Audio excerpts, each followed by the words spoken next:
Mayroon po ako natanggap sa Facebook na tanong at gusto ko i-share sa inyo. Sabi niya, pagod na po ang faith ko kasi puro trials ang buhay ko.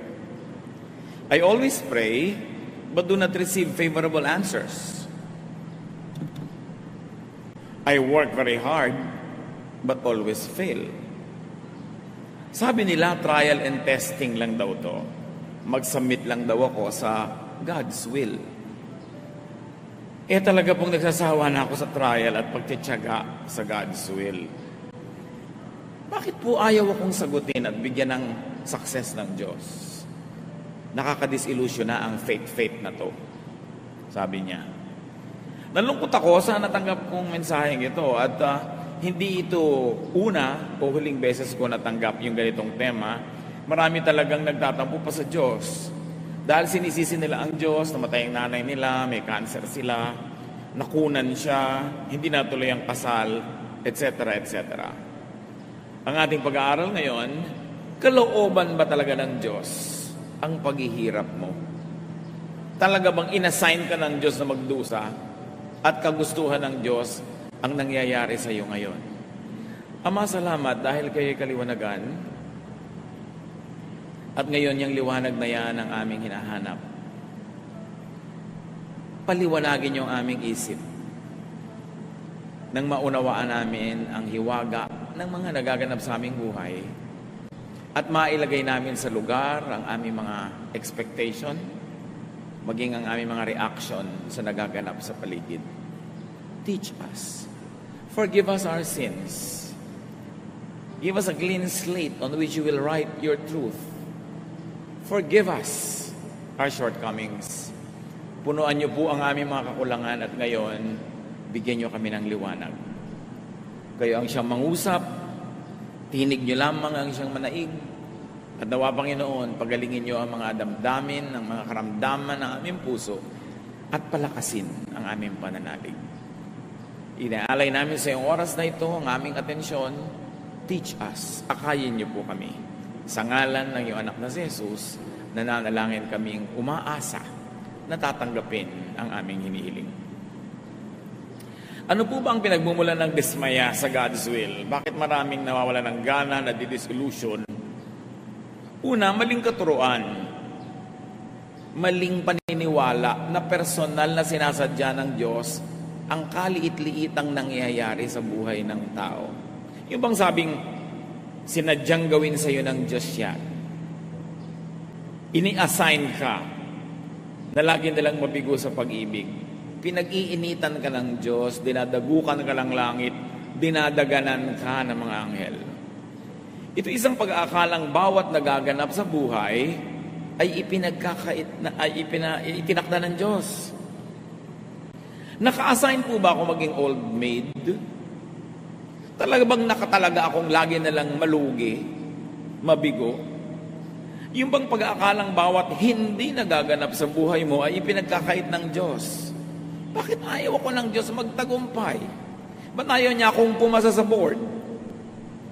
Pag inakala natin na lahat ng nangyayari ay ginagawa ng Diyos at hindi nangyayari, ipinagkakait niya, nagiging tuloy God ang dapat sisihin. Yan ang attitude ng maraming tao. Walang katwiran ang paniniwalang ito. Labag ito sa matuwid na karunungan. Dahil hindi bawat sandali ay nagpapasya ang Diyos kung ano ang mangyayari at hindi mangyayari sa mundo. Pagka nadulas ka sa gilid ng isang mataas na building at nandun ka sa labas, hindi na kailangan magpasya ang Diyos na ihulog ka. Mahuhulog ka. Pag lumulon ka ng blade, hindi na kailangan magpasya ang Diyos na mahihiwa ang lalamunan mo. Mahihiwa yon. Pag naglakad ka sa isang napakadilim na kalye, this oras ng gabi kababae mong tao, hindi kailangan magpasya ang Diyos na mapariwara ka. Pwedeng mangyari yon. Kusa at mag-isang umiinog ang mundo. Hindi na kailangan magpasya ang Diyos every minute kung uulan o araw. May batas na ang kalikasan. Hindi na kailangan magpasya ang Diyos sa pagka nakakain ka ng marumi, masisira ang tiyan mo. So lahat ng nasisira ang tiyan ngayon, let's say, 10 million people around the world, isa-isang pinagpasyahan ng Diyos na masisira ang tiyan ng 10 milyong tao na yon. Pinamamahalaan ng sangnilikha ang sarili niyang buhay. Umaandar ang mundo, ang mga planeta, sa mga nakatakda ng mga batas. Hindi na kailangang utusan ng Diyos na sumikat ang araw at lumubog tuwing gabi o umikot ang mundo o lumabas ang buwan. Minsan lang niyang inutos yun, umaandar na yun na automatic. Ayaw mong ma-sunburn, maglakad ka sa gabi, huwag sa araw. Ayaw mong mabasa, huwag kang pumunta sa ulanan nang wala kang payong. Ayaw mong umulan sa kasalan mo, huwag kang magplano ng tagulan. Tapos dasal ka ng dasal sa Diyos na huwag umulan. Matagal na niyang inuto sa paghunyo, maraming ulan. Huwag ka dun magtapat ng kasal. O ang gawin mong trahe de boda, kapote. Nagsasariling umiiral ang mga batas kalikasan at batas espiritual. Ang kailangan, malaman mo kung paano yun umiiral. Ang tinikling, ang singkil, para hindi ka maipit ng kawayan, alam mo ang bilang. Sa tinikling, open, open, close. Open, open, close. Pag mali ang hakbang mo, maiipit ka. Kaya sinasayaw natin yan bilang redemptive dance. Ang itinuturo, sumunod ka sa nakatakdang batas na hindi ka maipit. Ganon din ang buhay. Mali ang timing ng pasok mo, mamamaga talaga ang mga bukong-bukong mo kaiipit. Pero yung tama ang pasok, hindi siya maiipit.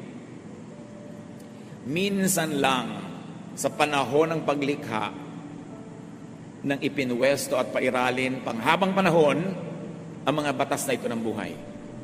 Hindi na yan iniiba-iba pa. Kasama dyan, ang paraan kung paano ang sang sinuko ba iinog, mapapanatili, magtutuwid, magkukumpuni at magpapagaling sa sarili. So matagal lang inutos na pagka inubos mo ang mga ahas, dadami ang palaka. So may balance dapat ang nature. Iniutos na sa kalikasan na pag inubos ang puno, walang ugat na hahawak sa mga lupa, guguho ito pag umulan. So, nakatira ka sa gilid ng bundok na kalbo, huwag kang magdasal na huwag kang matabunan ng landslide. Either mag-reforest ka o huwag ka dun tumira. Dasal ka ng dasal, pastor ka pa naman, tapos natabunan ka, tapos mo, Diyos ko, bakit po yung pastor natabunan? Nakatakda na, naguguho yung lupa pag nalusaw sa ulan. Bilang isang pastor o Kristiyano, ang number one mong duty, sundin ang batas ng kalikasan at huwag kang humingi ng exemption. Kaya iba nadi-dissolution. Bakit po yung tiyo kong pastor magbimisyon, lumubog sa dagat? Tag-ulan, malakas ang alon, nung tumawid siya, malakas talaga ang chances na lumubog siya kahit pa siya ang pinakabanal na tao sa balat ng lupa. There are laws of physics, mathematics, chemistry, laws of energy, gravity, ecology, biology, astronomy, etc., etc. Nakapwesto ang mga pamamaraan. Jeremiah 33:25. Ngunit sinabi ko naman, itinakda ko ang araw at gabi at tiyak na kaayusan sa langit at lupa. Nakatakda. Nakita nyo yung Apollo 11 nakapag-landing sa buwan? Ang Earth umiikot, ang buwan umiikot, parehong gumagalaw sila. Umalis sa Earth yung sasakyan, naglanding sa buwan, tamang-tama, kasi may batas na kung ano ang speed ng lakad ng Earth, ang lakad ng Moon, at meron ding batas yung speed ng sasakyan nila, kailangan tama ang count para ka makaswak at makarating. Because creation is automatic. Hindi ka nag-aral, may board exam, dasal ka ng dasal na pumasa ka. Ang tawag doon, pag nangyari, himala. At alam nyo kung anong himala? When you think you're so special that you ask God to break His rules and to break natural law to exempt you from the natural consequence of your deeds. Hindi ka matutulong magdamag, tapasok ka sa trabaho, Diyos ko, palakasin mo po ang aking isip, huwag po akong antukin. Humihingi ka ng himala. Ang himala, pamisa-misa lang hinihingi dapat. because you ask God to suspend the laws of nature just for you. Genesis 1:11. Pagkatapos sinabi ng Diyos, magkakaroon sa lupa ng lahat ng uri ng tumutubong halamang nagkakabinhi at mga punong namumunga. At nangyari ito. Minsan lang nilikha ng Diyos ang puno ng atis. Pero inutusan niya ang atis na mamunga na maraming buto, at yung buto malalaglag sa lupa, na sa dami naman ng buto na yon, meron dapat mabuhay dahil merong hindi. At hindi na nilikha ang atis uli kahit kailan. Problema na ng atis na panatilihing buhay ang lahi niya. Ganon din sa lahat ng halaman. Ganon din sa lahat ng hayop. Kaya nga, iniiwasan nating merong ma-extinct. Na sobra nating inabuso yung hayop na yun, naubos na sila. And then you will ask God to create again. Ang lahat ng nilikha ng Diyos, merong self-reproduction, self-perpetuation. That's why you have pollens, birds and bees, sexual and asexual reproduction. At kaya din ang tao, sobrang sidhi ng sexual desire. At hindi yun masama, basta nasa tamang ekspresyon. Kasi ayaw din naman ng Diyos na maubos ang tao. Ang hirap yata mag-sex, kaya kailangan masarap. Kasi kung wala yung pleasure, edi sino magpapagod? Edi naubos ang tao. Kaya batang-bata pa lang, grabe na, nabubuhay na yung mga sexual desire, tapos i-demonize mo. Utos yun ng Diyos. Nakatakda. Kasi every species will have to reproduce itself. Nakikita yung mga dahon ng nara, may pakpak para lumipad, para malayo ang marating, kumalat ang lahi nila dahil hindi naman naglalakad ang puno para lumipat. Yung mga hindi matataas ang sanga para liparin ang hangin ng mga buto nila at makarating ng malayo, nasa lupa lang, mga amorseko, kumakapit sa mga paa natin, sa paa ng pusa, paa ng aso, para mailaglag sila sa isang malayong lugar. Lahat gumagawa ng paraan. Ang buko ang taas-taas, edi pag nalaglag, mababasag, kaya ang kapal ng bunot. At dahil ang mga buko ay katabi ng dagat, kaya yung bunot, maraming air spaces para lumutang sa tubig. Maglalakbay ngayon, dala-dala ng alon, edi mauuhaw yung buko, kaya may baon tubig. Tapos ikaw naman, binubuksan mo, iniinom mo yung tubig niya. Kaya ang mga puno, ang mga mansanas, may makakapal na mga laman, para paglaglag ng buto, kung wala mang makapit ang lupa agad, yung laman na yun mabubulok agad, yun na ang lupa niya, yun na ang kakainin niya. Kanya-kanyang paraan. Yung mga buto na hindi makarating sa malayo, tinutukan ng ibon, kakainin ng ibon yung laman, hindi naman niya kayang tunawin yung buong shell ng balat na yon. Pag ipot niya, malalaglag na yung buto sa malayo at may kasama pang fertilizer agad. Para-paraan yan. Ngayon, kung hindi ka gagawa ng paraan, ang hinahina ng loob mo, lalampalampa ka, malilipol ka, sorry. Huwag kang magdasal na buhayin ka ng Diyos. Dapat buhayin mo sa sarili mo. Inilagay na ng Diyos yung kakayahan para ka mabuhay. Tingnan nyo yung mga hanap buhay, walang hanap buhay, paano nabubuhay? Nagiging linta. Sinisip-sip ang dugo ng ate, dugo ng kuya, dugo ng asawang may trabaho. Pero hindi naman yata magandang maging linta kung tao ka. Kanya-kanya.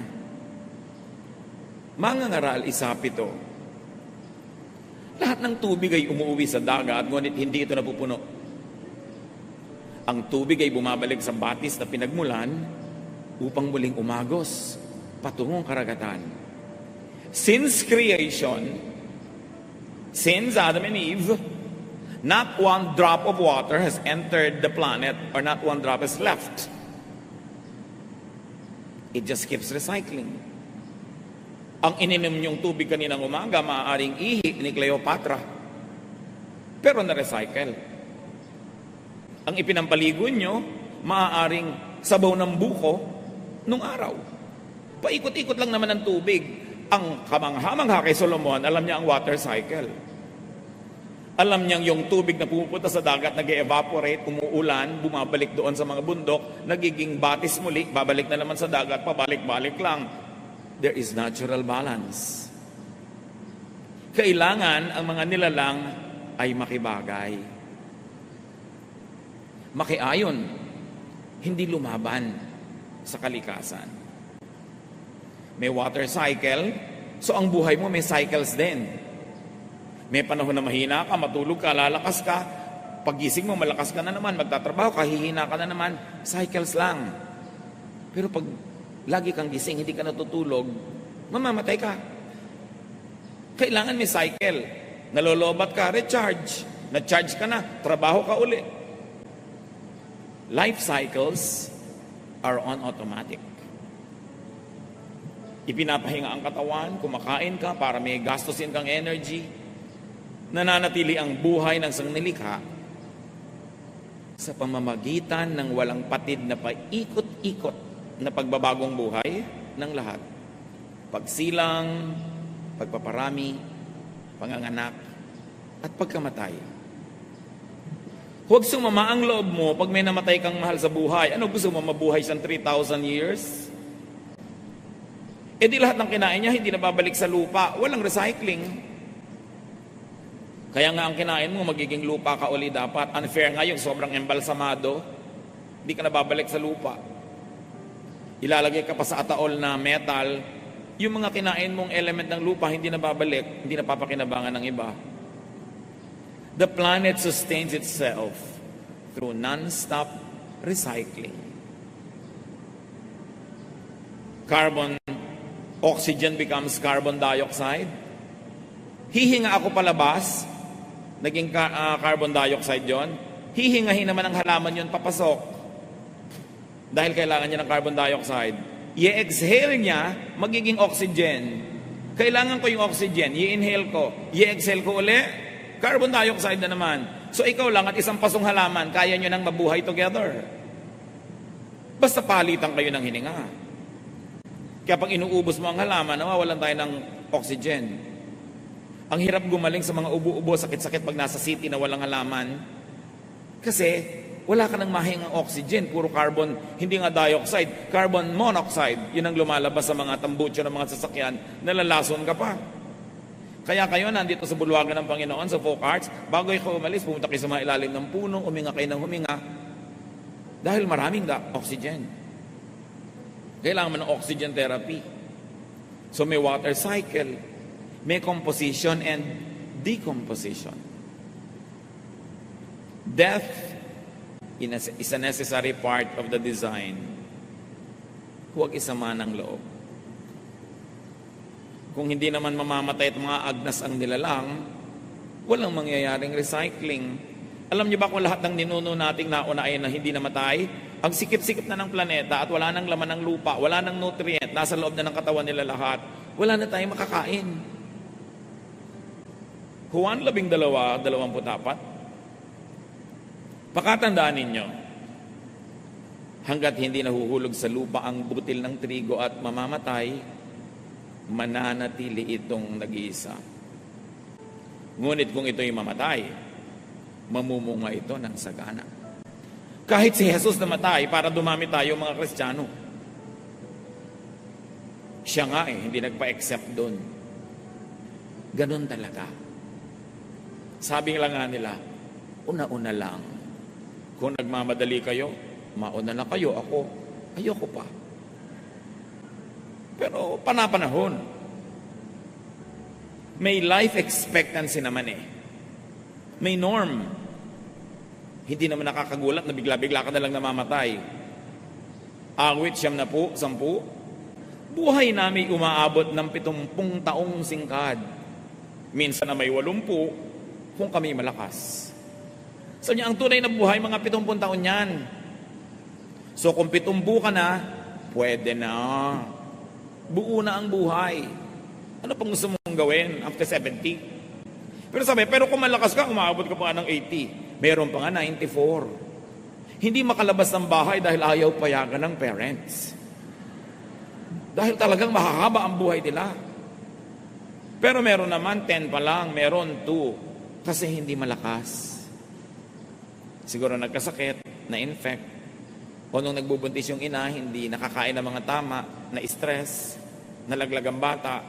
Pero dapat ang normally, ang kalooban ng Panginoon, 70 taon. May bonus na 10 kung malakas ka.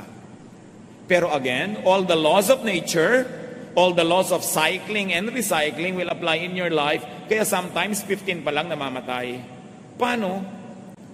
Humina pala ng humina yung genetic pool nila dahil sa health and dietary habits ng mga ninuno. Paano? Napaka-dangerous pala ng trabaho niya, kaya 21 pa lang namatay dahil nasagasaan ng tren. So, iba-iba. Pero meron kang dapat asahan at may kaayusan na kung makikisali ka doon, pati ang mga mahal mo sa buhay at mga sangkot sa buhay mo ay makikisali doon, hahaba ang buhay mo. Ito naman ay kung susunod ka sa alituntunin ng buhay. Para ka mabuhay normally, sundin ang batas. Gabi na, kaya mo naman, wala kang trabaho o tungkulin, matulog. Sinabi ng kaha ng sigarilyo, cigarette smoking is dangerous to your health. Don't smoke. Yun ang nagtitinda ang nagsabing delikado yung tinda niya. Tikas-tikas pa rin ulo mo. Sinabi na huwag kumain ng mga pagkain na may food color, additives, carcinogens, sige ka pa rin. Diabetic ka na nga, hindi mo pa mapigil ang kakakain mo na matamis. Mamaalam ka na sa buhay. Kasi actually, yun ang ginagawa mo. So alamin ang patakaran ng buhay. Rules of physics, of gravity, of chemistry. Physical laws pa lang yan. Meron pang spiritual laws. At hindi natin topic ngayon yung spiritual laws. Pero ang mahalaga lang mga kapatid, don't get in the way of nature. Nature says, pag hindi ka nag-aral, wala kang isasagot sa exam. Huwag kang magtampo sa Diyos kung bumagsak ka. Nature says na kahit nag-aral ka, hindi naman lahat ng itinanong mo, yun ang isasagot. Hindi lahat ng inaral mo, yun ang itatanong. So, tsambahan. Huwag ka rin magtampo. Huwag kang bumalandra sa kidlat, sa buhawi, o sa rumaragas ang agos. Talo ka. Matuto kang kumanlong pag malakas ang kalaban. Huwag kang magpakalat-kalat sa deadly bacterial or viral infection. Huwag kang makipaglaro sa mga intestinal worms and diseases. Kain ka ng kain ng street food na hindi ka tiyak kung ligtas, kaka-hepatitis ka, kain ka ng kain ng isaw, nakakain mo yung mga hilaw na mga itlog na mga bulate. So, pag nagkabulate ka, huwag kang magdamdam. Huwag kang bumalanda sa gutom na buhaya o leon o pating. Ano mangyayari sa'yo pag hindi mo iginalang yung mga yan? Magiging host ka sa kanilang life cycles. Hihititin nilang yung lakas. You would be reduced to being a snack of some crocodile kasi gusto at kailangan din nilang mabuhay. Walang personalan. Gutom ang buhaya, pakalat-kalat ka, naging merienda ka. Walang personalan. Walang magagalit sa Creator. Nakatakda lahat yun. Ang sawa, alam nyo ba na ang ngipin ng sawa, ang direksyon ng ngipin ng sawa, papasok. Papasok sa lalamunan niya, hindi palabas. Kasi habang nilululun ka niya, at pumilit mong lumabas, doon ka lang matutusok. So para huwag kang masaktan lumabas, susuot ka na lang susuot sa loob, hanggang madigest ka na niya. Pati ang ngipin niya, nakapwesto para siya manalo. So huwag kang kumalat doon. Nag-aalaga ka ng sawa sa bahay, katulad na papanood mo kumisan sa TV. Tapos magtataka ka kamisan yung anak mo na wala. Tapos pagdating mo yung sawa nagtututpick. Tapos magagalit ka sa Diyos, wala ka sa lugar. Ano mang nagaganap ayon sa batas ng kalikasan, ay maituturing din kalooban ng Diyos. Kahit hindi nakabuti sa iyo. Kasi nakabuti naman sila yun. Nagka-dengue ka, nakabuti sa lamok. Dahil yun ang gusto niya, ilagay sa iyo yung dengue niya. Alam nyo ba na yung mga bulutong, kung kailan gumagaling yan at saka yan nakakahawa, para malinlang tayo na lumapit sa may bulutong, tapos lilipat sa iyo. Kasi gumagaling na siya, buhay pa yung mga bulutong na yan, saan siya lilipat? Tapos na yung cycle niya doon sa tao na yon, hahanap siya na ibang lilipatan. Ikaw, pakalat-kalat ka kasi. So, God's will po ba? Ang nakain ng buhaya, yung godly missionary? I can say yes. Law of nature. He got in the way of the crocodile. He was on a river, talo siya doon. Siguro ko sa basketball court, may laban siya. Pero nasa tubig. And then there was nobody who was stronger than the crocodile to rescue him at that moment. Time and chance, nakain siya. God's will po ba na nakain ng buhaya kahit godly siya? Specifically, intentionally, personally, na sinabi ng Diyos, itong godly missionary na ito, itatakda kong maging almusal siya ng buhaya dun sa Palawan, sa ganong araw. Papupuntahin ko siya dun. I don't think so. But time and chance happens to all. Pinlano ba ng Diyos na ilagay ka dun para makain ka? No. Pero nagkalakip-lakip ang lahat ng law of nature, will mo, events around you, nalagay ka sa lugar na yon, cruise ang landas yun ng buhayang ito, natalo ka.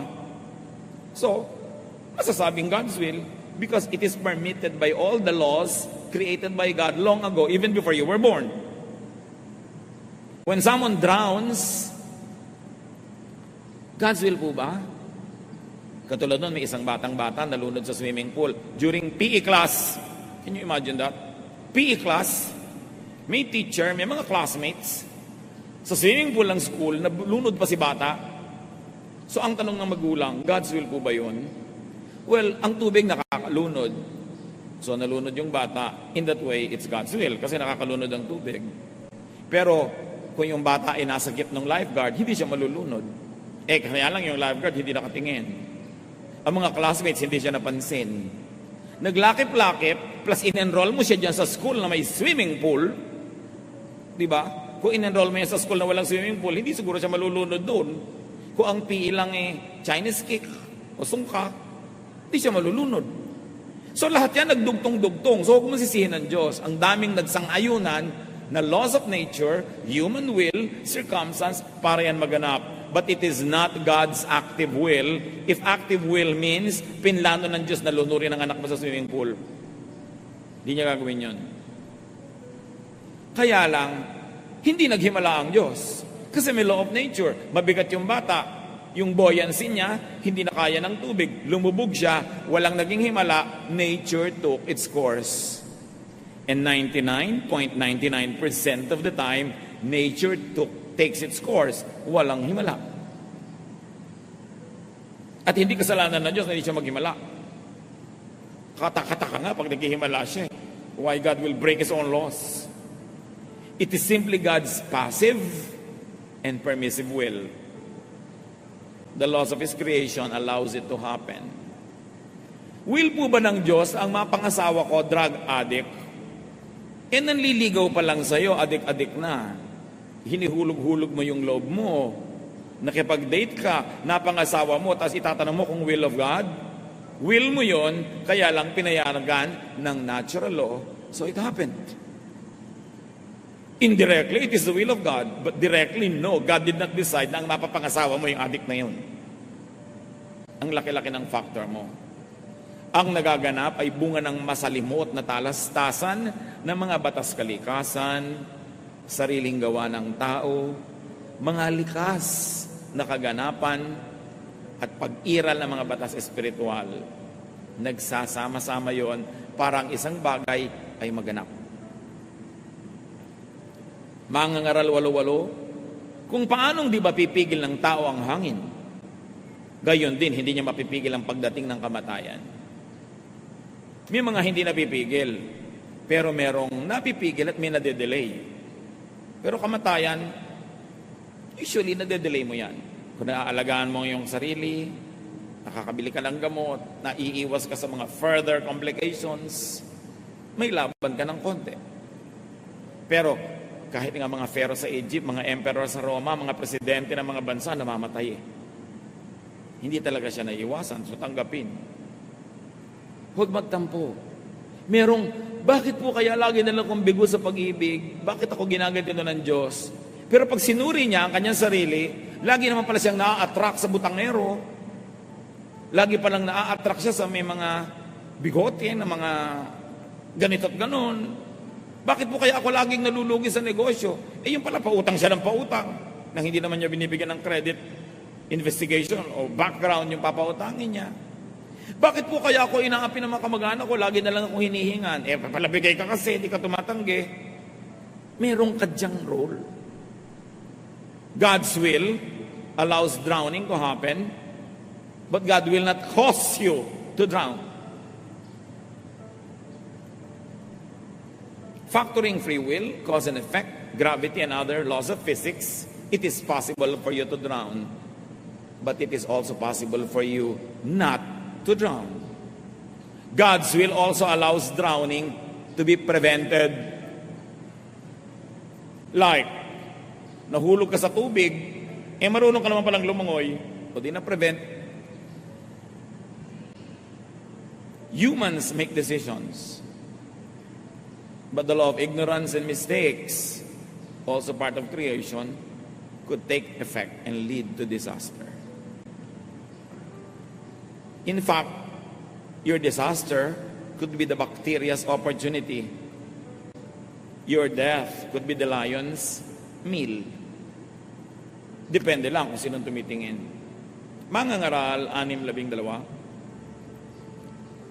Sino ang nakaalam kung ano ang mabuti sa taong nabubuhay sa maikling panahon at pagkatapos ay mawawalang tulad ng anino? Oo nga naman. Maraming unknown. Kaya ang tao dapat hanggat maaari, damihan niya yung alam para maiwasan niya ang mas maraming pagkakamali. Tapos meron pang law of chance. Mag-chamba-chamba. Mga Kristiyano, takot na takot sa word. Chamba, swerte, luck, ayaw pa ng potluck, gusto, pot bless. Mangangaral, 11 hanggang 12. Ito pa ang isang bagay na napansin ko sa mundong ito. Ang mabilis ay di siyang laging nananalo sa takbuhan. Ni ang malakas ay laging nagwawagi sa digmaan. Ang matatalino ay di laging nakakasumpong ng kanyang mga kailangan. At di lahat ng marunong ay yumayaman. Napapansin ko rin na di lahat ng may kakayanan ay nagtatagumpay. Lahat ay dinarat na ng malas. Hindi alam ng tao kung kailan ang kanyang takdang oras. Siya ay tulad ng isang nasusukloban ng lambat. Siya ay tulad ng isang isdang nasusukloban ng lambat at ibong nahuhuli sa bitag. Ang tao ay parang nahuhulog sa patibong sa biglang pagdating ng masamang pagkakataon. So hindi lahat may reason, hindi lahat logical. Sabi niya, sa hinabahaba ng buhay ko at sa tinatalino kong ito, sabi ni Solomon, napansin ko na yan. Hindi lahat ng mabilis tumakbo mananalo sa karera. Hindi lahat ng marunong magkakapera. Hindi lahat ng first honor ng buong elementary niya magtatagumpay sa karir. Sabi niya, alam niyo, tsamba-tsamba rin eh. Malas-malas, swerte-swerte. Huwag na kayo makipagtalo sa malas at swerte. Nasa Ecclesiastes talaga. Pero konti lang yun. Yung iba, kaya nalulugi sa negosyo kasi hindi niya binabantayan. Mamumuhunan, magtatayo ng negosyo, tapos laging wala, iiwan sa mga katulong. May dahilan kaya nalulugi. Meron naman, ginawa na ang lahat. Hindi pa rin sinuwerte. Yun yan, i-apply nyo na ngayon yung Ecclesiastes. May paglalagyan. Sabi, ganyan talaga eh. Kakatsampa-tsampa, nagkakatyap-tyap. Pero wala namang taong buong buhay niya, malas siya. Meron lang siya mga project na inaalap kasi hindi maganda yung mga elemento. Solomon, the wisest man that lived, observed that time and chance happens to all. Each of us, sabi niya, gets his share of some bad luck. Pag-aralang matanggap ito, huwag na magreklamo. Nakatakda ang batas ng buhay. Kahit makipagtunggali ka sa kidlat, di ka mananalo. Lalo naman kung nakikipagtalo ka pa sa Diyos, makisakay ka na lang, makiayon, at makinabang kung alam mong laruin ang mga batas ng buhay. Alam mo magbilang, magtinikling ka, di ka maiipit. Mangangaral 8:14. Narito pa ang isang bagay sa ibabaw ng lupa na walang kabuluhan o parang walang logic. ang kaparusahan para sanang sa masama ay sa mabuti nangyayari. At ang dapat namang mangyari sa mabuti ay sa masama nangyayari. Sa palagay ko, ito man ay walang kabuluhan. Sabi niya, walang sense, walang logic. But it is only a humble observation of a human being who lives only 70 or 80 years, who doesn't have the wisdom of the ages that God has. So sa hindi mo maunawa, hindi mo mabigyan ng katwiran o logic, magtiwala ka na lang sa Diyos na kahit di mo nauunawa, kahit di ka sangayon, tama siya. Pwede kang hindi sumangayon, pwede makipagtalo, kaya lang mananalo ka ba? So wag na lang. Madalas kuminsan sa tingin natin parang mali ang mga nagaganap. Pero anong mapapala mo magreklamo? Magiging bitter ka lang. Makakainisan ka lang ng mga tao na sawang-sawa na sa kareklamo mo. Lalayuan ka lang lalo ng tinatawag na swerte. Yung kaya mong baguhin, baguhin mo. Yung hindi mo kayang baguhin, pakibagayan mo. Ganun lang yun. Hindi lahat ng nangyayari ay dahil lang gusto yun ng Diyos para sa atin. Meron din tayong pansariling kalooban at pasya na madalas labag sa gusto ng Diyos.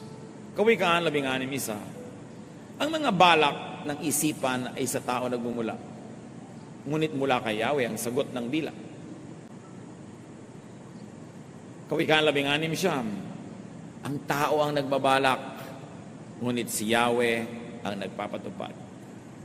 Pero tatandaan nyo, dahil binigyan tayo ng Diyos ng free will, pansariling kalooban, meron ding effect sa nangyayari sa atin yung desisyon natin kahit at the end of the day, desisyon ng Diyos ang mananaig.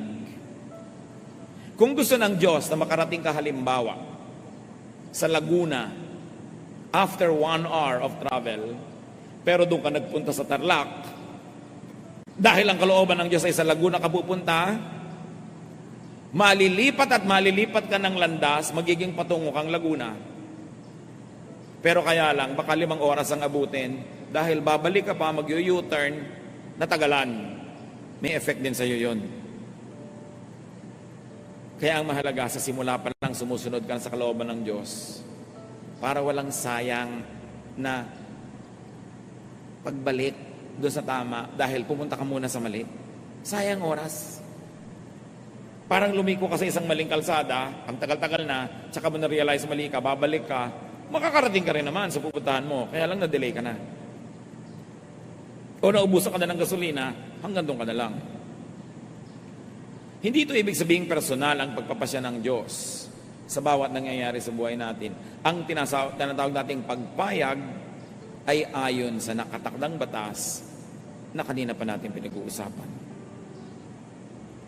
Hindi kailangang magpasya ang Diyos, halimbawa, na malaglag ka dyan sa sahig kung ang inupuan mong silya ay marupok at mas mabigat ka kaysa sa kaya niya. Hindi na kailangan sabihin ng Diyos, papahulugin ko siya, natural na mahuhulog ka. So tinitingnan mo, ito bang inuupan ko, kaya ang bigat ko? Rules automatically apply. When set rules are broken or suspended by God to effect an exemption, to accommodate a selfish prayer, to yield to someone's vanity, you have a miracle. May himala. But selfishness and vanity dito, ang ibig natin sabihin is my personal wish and momentary pleasure is more important than universal law, order, and balance. Lord, gusto ko sana na mangyari ito, pero hindi yun talaga ang nakatakda kung tutuusin all the rules of the game. Selfish. You ask God to suspend the laws of nature to accommodate your vanity. May kani-kanya rin kalooban ng ating kapwa-tao. Madalas, nagtutunggali ang mga kalooban nila at kalooban natin. Para tayo mga bola sa billiard table, nagbabangga-banggaan, balak mong pumunta doon sa lugar na yon, pero binangga ka ng ibang bola na ibang direction mo, kasama yon. Ang tinutuloy mo sa buhay, pero ang napangasawa mo, hindi, dahila ka rin niya pababa. Ang ganda-ganda ng balak mo sa buhay, pero ang magulang mo, nagpabaya, hindi ka sinuportahan, na iba, kasi nagkaka-apektuhan tayong lahat. Part pa rin yon ng natural law. Apektado tayo ng pagsunod natin sa kalooban ng Diyos, sa kalooban natin, at apektado din tayo sa umiiral na kalooban ng kapwa natin na may kapangyarihan para tayo maapektuhan. Pero hindi natin nadadaya ang Diyos pag hindi natin siya sinusunod. Galatia 6:7, huwag ninyong akalaing madadaya ninyo ang Diyos. Kung ang ano ang itinanim ng tao, yun din ang kanyang aanihin. So gusto mong umani ng mabuti, natural law, magtanim ka ng mabuti. Ganun lang yon. Sumali ka sa chismisan, huwag kang magtaka mamaya kung bigla kang nadamay sa gulo. Sumali ka eh. So, bumalik tayo sa tanong kanina. God's will ba na ikaw ay mabigo? Masaktan? Mahirapan? No. Jeremiah 29:11, for I know the plans I have for you, declares the Lord. Plans to prosper you and not to harm you. Plans to give you hope and a future. Yun ang God's perfect will. Pero nangyayari yon kung yung will niya lagi ang nasusunod every detail of the way. His will expressed in His Word, His will expressed in moral law, and His will expressed by natural law, plus your will yielding to that will, and the will of people who affect you yielding to that will, mangyayari yun. Madalas yun nabibigo dahil somewhere along the way, somebody does not obey God. God's will is everything permissible to happen within the life systems God designed, including inputs from nature, other living beings, design of each creature, including capacities, gifts, tendencies, natural desires, and reactions due to genetic dictation. Verbatim ko yan inilagay sa notes nyo dahil yan ang isinagot ko doon sa Facebook sa tanong. Further, God's will is whatever could be achieved employing human personal will, which God created and allowed to make choices. Reviewin nyo na lang mamaya kung nosebleed. Diba? God's will is anything that could result from the interactions of all these elements of life. The possibilities of God's will are nearly infinite as God Himself. While it is possible for the divine to make specific calls to some specific creatures for some specific purpose at specific time frames, that kind of imposed God's will is not typical and definitely not the rule for all. Except for the above, there could be not one specific destiny for anyone. Like one specific pre-chosen life partner that you have to meet serendipitously, that one suffering or happiness is God's specific will for a person. That would make us just glorified robots. We act and react to and with the rest of creation. So malawak, maraming posible. Everything in creation also acts, reacts, and interacts with everything else. Any and every fruit of such life exchanges, their combinations, sums, derivatives, compounds, mixing, remixing, etc., are all God's will. So, God's will po kaya sa akin ni Lord, itong nakakurbata kong office mate, possible, pero hindi ka naman ipinanganak para siya lang ang maging partner mo. Hindi ka ipinanganak para hanapin yung specific choice of God for you sa 7 bilyong tao sa planeta. God's general will for you is that you will be happy, productive, peaceful. So, sino ang God's will na partner mo? Not one specific name or face, but the person who will allow you and help you accomplish God's will in your life. So So walang naka-assign. Yung pag God's will po ba sa akin na mag-engineering? Alam nga namang nung nalilikha ka pa lang sa sinapupunan ng nanay mo, inassign ka na ng Diyos na maging engineer. Pero binigyan ka niya ng mga gifts na, let's say, ang galing mo sa math, so pwede kang engineer, pero pwede ka rin negosyante, pwede kang ganito, pwede kang ganon. Walang specific assignments. Dahil magiging robot lang tayong lahat. At ang kitid-kitid ng lalakaran mo, ang sikip-sikip ng mundo mo, dahil may specific will for you. There is a general will. How you make it specific depends on your performance. So another source of frustration, mislabeling. Maling pagtawag sa lahat ng kabiguan bilang pagsubok ng Diyos. Bihira lang ang sinusubukan ng Diyos tulad ni Job. Hindi lahat sinusubok. Santiago 1:13-14. Huwag sabihin ng inuman na tinutokso siya ng Diyos kapag siya'y dumaranas ng pagsubok. Sapagat ang Diyos ay hindi maaaring matokso at hindi rin naman niya tinutokso ang kahit sino. Natutokso ang tao kapag siya'y naaakit at nagpapatangay sa kanyang sariling nasa. So, merong self-will. Kadalasan ang kabiguan, hirap, sakit ay bunga lang ng paglalakip-lakip ng mga batas ng kalikasan, kalooban, palad, tsamba, tiyan, sabi ni Solomon, lahat yon nasa palayok. Hindi mo alam pag sandok mo kung alin ang sasama. So how to cope with life? How to harmonize and get the most out of God's will? Do your best. You want to minimize the possibility of a failure, do your best. Pray and hope for the best results. Accept the result. Keep trying, keep not satisfied, or learn to be contented and happy. These are the choices. Unang Timoteo 6:6-7. Kung sa bagay, malaki nga ang napapakinabang sa relihiyon kung ang tao ay marunong masyahan. Wala tayong dalang anuman sa sanlibutan at wala rin tayong madadalang anuman pag alis dito. So sino man ay walang karapatang sumama ang loob sa Diyos dahil wala ka namang dala. Lahat ng ating tinatangkilik, bigay lang. Kung yung specific gusto mo, hindi nabigay, hindi sinadya ng Diyos na hindi ibigay. Reviewin yung buong mensahe.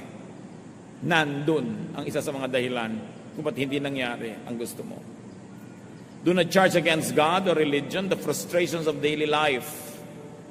Kaya naman kuminsan sa Diyos nagtatampo o sa church nagtatampo ang mga nabibigo kasi mali din ang pangako ng iba. Sasabihin ng iba, pag lumapit ka sa Diyos, lahat ng gusto mo matutupad, tatahimik ang buhay mo, etc., etc., sasagana ka. Maling pangako yun. Marami tuloy na naiinis at nagtatampo. The inevitable result would only be frustration with God and disillusion with faith. That's unfair to God, to truth, and to ourselves. Magtatampo ka sa Diyos, it's unfair to you kasi ikaw ang loser. Religion is not a dispenser of cookies and candies. She is a teacher of obedience to divine laws. Nag-church ka, lumalapit ka sa Diyos, nagba-Bible study ka, hindi para sa mga gantimpala na inaasahan mo at magtatampo ka pag hindi mo nakamit. Lumalapit ka sa Diyos para maturuan ka kung paano magiging masunurin. Hindi para humingi ng humingi ng humingi. Religion is not a dispenser of favors. True religion is a stern teacher of obedience to divine laws. Yun ang dapat hinahanap mo sa tunay na pananalig at pananampalataya. Paano ka magiging makadiyos? Hindi paano ka tatanggap nito at noon at magtatampo kang parang bata pag di mo natanggap.